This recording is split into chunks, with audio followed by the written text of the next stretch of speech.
முகம்மது என்கிற மனிதரின் பிறப்பு, அவர் ஒரு இறை தூதர் என்று அறியப்பட்ட தருணம்.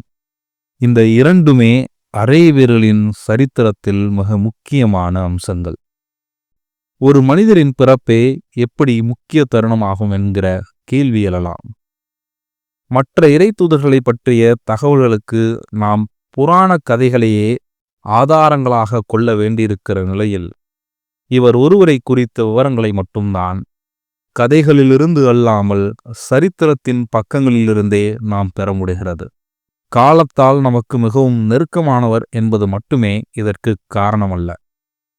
அவரது காலத்தில் வாழ்ந்தவர்கள், அவருடன் நேரில் பழகியவர்கள், அவரது பிரசங்கங்களை, போதனைகளை கேட்டவர்கள் எழுதி வைத்த குறிப்புகள் ஏராளமாக இருக்கின்றன.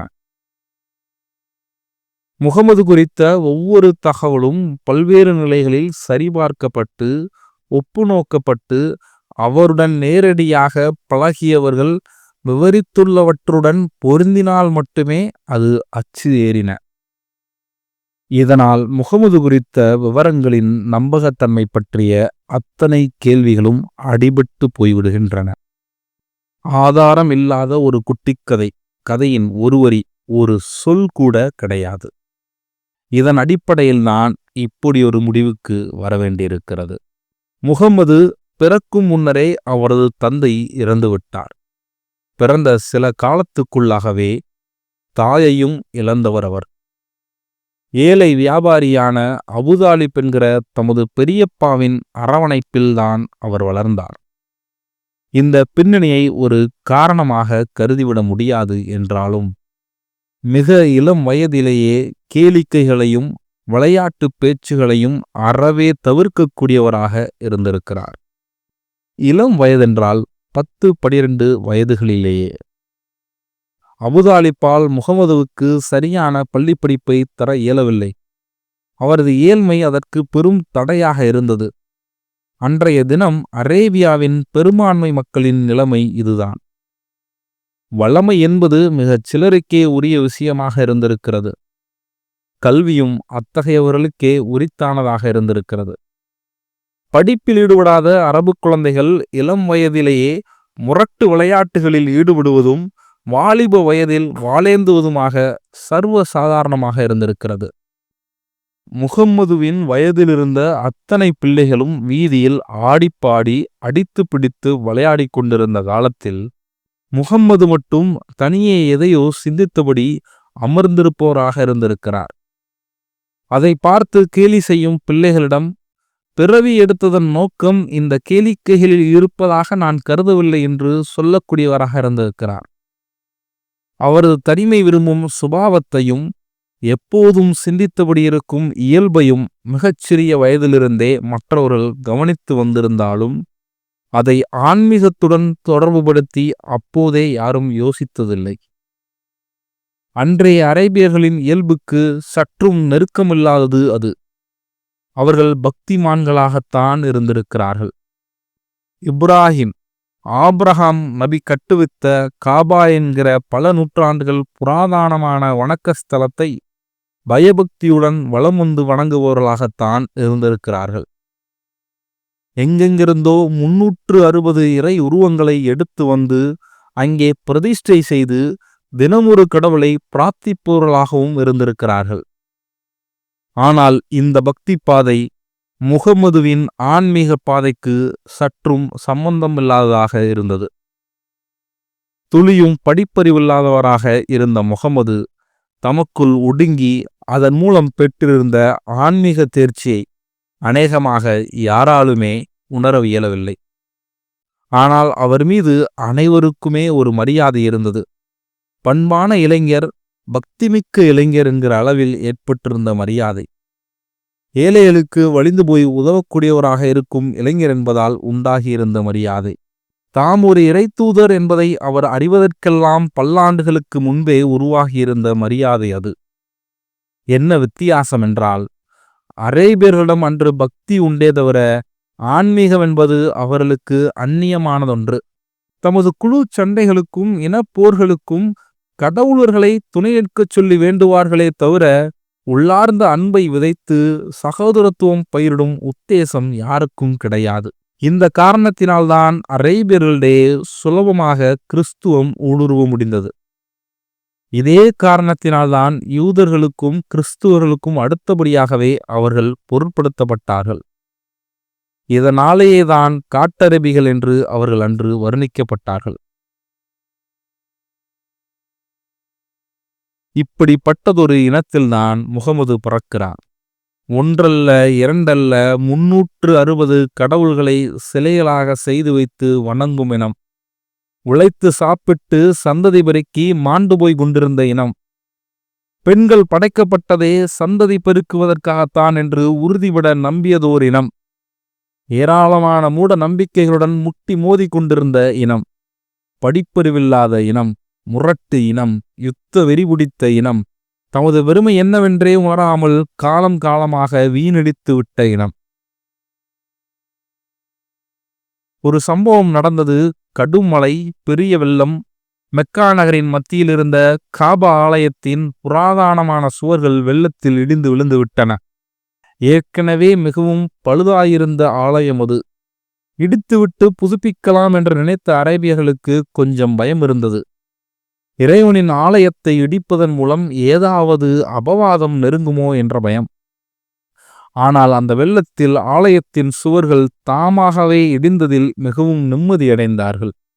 இனி பிரச்சனை இல்லை, இறைவனே உத்தரவு கொடுத்து விட்டான், ஆலயத்தை மீண்டும் திருத்தமாக எழுப்பிவிடலாம் என்று முடிவு செய்தார்கள். பல்வேறு இனக்குழுவினராக பிரிந்திருந்த அரேபியர்கள் இந்த ஒரு விஷயத்தில் ஒன்று சேர்ந்து நிதி சேர்த்து ஆலய புனரமைப்பு பணியில் ஈடுபடத் தொடங்கினார்கள். ஆரம்பத்தில் எல்லாமே சிறப்பாகத்தான் இருந்தது. கட்டுமான பணி வேகமாகத்தான் நடைபெற்று வந்தது. ஆனால் ஒரு குறிப்பிட்ட கட்டம் வந்தபோது அவர்களின் இயல்பான முரட்டு சுபாவம் மேலோங்கி அடித்து கொள்ள தயாராகிவிட்டார்கள். விஷயம் என்னவோ இதுதான். காபாவின் இடிக்கப்பட்டதொரு சுவரிலிருந்து ஹஜ்ருல் அஸ்வத் என்ற கல் ஒன்றை எடுத்து பத்திரப்படுத்தி வைத்திருந்தார்கள். கொஞ்சம் விசேஷமான கல் போலிருக்கிறது, அதை திரும்ப பதித்தாக வேண்டும். ஆனால் யார் பதிப்பது? எத்தனையோ இனக்குழுவினர், கோத்தரத்தார் என்று அவர்களை குறிப்பிடுவது இஸ்லாமியர் வழக்கம். சேர்ந்துதான் கோயிலை கட்டி கொண்டிருந்தார்கள். கோயிலை சேர்ந்து கட்டுவதும் ஹஜ்ருல் அஸ்வத்தை திரும்ப பதிக்கும் பணியை மேற்கொள்வதும் ஒன்றல்ல. இது பெருமை சம்பந்தப்பட்டது, கௌரவம் தொடர்பானது. ஆகவே நீயா நானா என்ற போட்டி எழுந்துவிட்டது. எந்த கணமும் மோதல் யுத்தமாகி ரத்தம் பெருகலாம் என்கிற நிலைமை. முன்னதாக இதேபோல் எத்தனையோ பல உப்பு பெறாத காரணங்களுக்காக வாளேந்தி தலை சீவியவர்களே இவர்கள். சமாதானமல்ல, சண்டையே அவர்களின் அடையாளமாக இருந்தது. ஒரு சிறு வாய்ப்பு கிடைத்தாலும் அடித்து கொண்டு மடிவதற்கு அத்தனை பேருமே தயாராக இருந்தார்கள். இவர்களின் இத்தகைய இயல்பையும் காபா மறுகட்டுமானம் தொடர்பாக எழுந்துள்ள பிரச்சனையையும் நன்கறிந்த மெக்கா நகர பெரியவர்களுக்கு மிகவும் அச்சம் ஏற்பட்டது. எப்படியாவது இரத்த நதி பெருகுவதை தடுத்தாக வேண்டும் என்று நினைத்தார்கள். எத்தனையோ விதமாக குரேஷிகளிடம், மெக்காவில் வசித்து வந்த அரேபியர்கள் இவர்கள்தான், பேசி பார்த்தார்கள். ஆனால் எதற்கும் பலனில்லை. யாரும் உரிமையை விட்டுத்தர தயாராக இல்லை என்று சொல்லிவிட்டார்கள். சரி, யுத்தம் செய்வோம், வெற்றி பெறுபவர்கள் அந்த புனிதக்கல்லை திருவப்பதிக்கும் பரிசினை பெறுவார்கள் என்று தீர்மானமாக சொல்லிவிட்டார்கள். கட்டக்கடைசி முயற்சியாக ஒரு முதியவர் தன் பங்குக்கு ஒரு யோசனையை முன்வைத்தார். யுத்தத்தை ஒரு நாள் ஒத்தி போடலாம், யாராவது ஒருவர் சொல்லும் யோசனைக்காகவது கொஞ்சம் செவிசாய்க்கலாம். ஆனால் யார் அந்த ஒருவர்?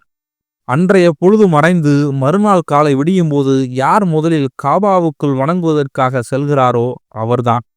யாராயிருந்தாலும் சரி, அந்த முதல் வணக்கம் செலுத்தப் போகிறவரிடம் பிரச்சனையை கொண்டு செல்வது, அவர் சொல்லும் யோசனை எதுவானாலும் கேட்டு அதன்படி செயல்படுவது. அது சரி, அவர் என்ன யோசனை சொல்ல வேண்டும்? சண்டைக்கு தயாராக இருக்கும் இனக்குழுவினரிடையே யார் அந்த கல்லை பதிக்கலாம் என்று மட்டுமே அவர் சொல்லலாம். அவர் குறிப்பிடும் குழுவினர் கல்லை பதிப்பார்கள், மற்றவர்கள் ஒத்துழைக்க வேண்டும். ஆர்வமுடனும் எதிர்பார்ப்புடனும் இரு தரப்பினருமே அன்றைய இரவு முழுவதும் காபாவின் வெளியே காத்திருந்தார்கள். மறுநாள் பொழுது இன்னும் விடியக்கூட இல்லை. இருள் விரியாத அந்நேரத்தில் ஓர் உருவம் அமைதியாக காபாவுக்கு தொழச் சென்றது. அவர்தான், அவர்தான் என்று அனைவரின் உதடுகளும் முணுமுணுத்தன. தொழுது முடித்து அவர் திரும்பிய போது அத்தனை பேரும் மொத்தமாக எதிரே வந்து நின்று யாரென்று உற்று பார்த்தார்கள். முகமது தான் அவர். ஆணழகராகவும் அறிவில் சிறந்தவராகவும் அமைதி விரும்பியாகவும் ஒட்டுமொத்த மெக்காவுக்கும் அவர் அப்போது நன்கு அறிமுகமாகியிருந்தார். முன்பே சொன்னது போல் அவரிடம் அனைவருக்குமே அன்பும் மரியாதையும் மேலோங்கியிருந்தது. ஆகவே ஒரு சரியான நபர்தான் ஆலயத்திற்குள் முதல் நபராக சென்றிருக்கிறார். இவரிடம் நமது பிரச்சனையை சொல்லி தீர்வு கேட்கலாம் என்ற நம்பிக்கையுடன் அவரை அணுகி பேசத் தொடங்கினார்கள். முகமது பொறுமையாக கேட்டார். இப்போது நான் என்ன செய்ய வேண்டும்? இருதரப்பினர் இருக்கிறோம். ஹஜ்ருல் அஸ்வத் என்கிற கல்லை யார் காபாவின் சுவரில் பதிக்க வேண்டும்? முகமது தான் சொல்ல வேண்டும். முகமது புன்னகை செய்தார். 2 அடி நகர்ந்து தன் தோளில் போட்டிருந்த துண்டை எடுத்து தரையில் விரித்தார். அந்த கல்லை கொண்டு வாருங்கள் என்று உத்தரவிட்டார். கல் வந்தது. அதை துண்டின் நடுவே வைக்கச் சொன்னார். வைத்தார்கள். அவ்வளவுதான். இனி ஆளுக்கொரு புறம் துண்டின் நுனியை பிடித்துக் கொள்ளுங்கள் என்றார். பிடித்து கொண்டார்கள். அப்படியே எடுத்து போய் பொருத்தி பூசிவிடுங்கள் என்றார். நன்கு கவனிக்க வேண்டிய இடம் இது. முகமது மூலம் உலகுக்கு வழங்கப்பட்ட இஸ்லாம் என்கிற மார்க்கத்தின் ஆதார புள்ளி இந்த சம்பவத்துக்குள் தான் புதைந்திருக்கிறது. அரேபியர்களிடையே ஒற்றுமை என்கிற அவரின் பெருங்கனவின் தொடக்க புள்ளியும் இதுதான். அவர் ஒரு நபி என்று அறியப்படுவதற்கெல்லாம் பல்லாண்டுகளுக்கு முன்னதாகவே நடந்த சம்பவம் இது.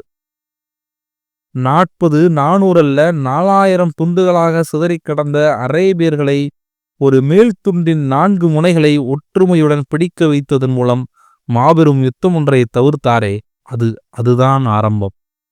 முகம்மது என்றொருவர் உதிக்காமலே போயிருந்தால் அரேபியர்களுக்கு சரித்திரம் என்று ஒன்று இருந்திருக்குமா என்பதே சந்தேகம்தான். எழுத்தாளர் ப. ராகவன் எழுதிய நிலமெல்லாம் ரத்தம் புத்தகத்தில் முகமது அவர்கள் குறித்து எழுதிய பதிவு இது.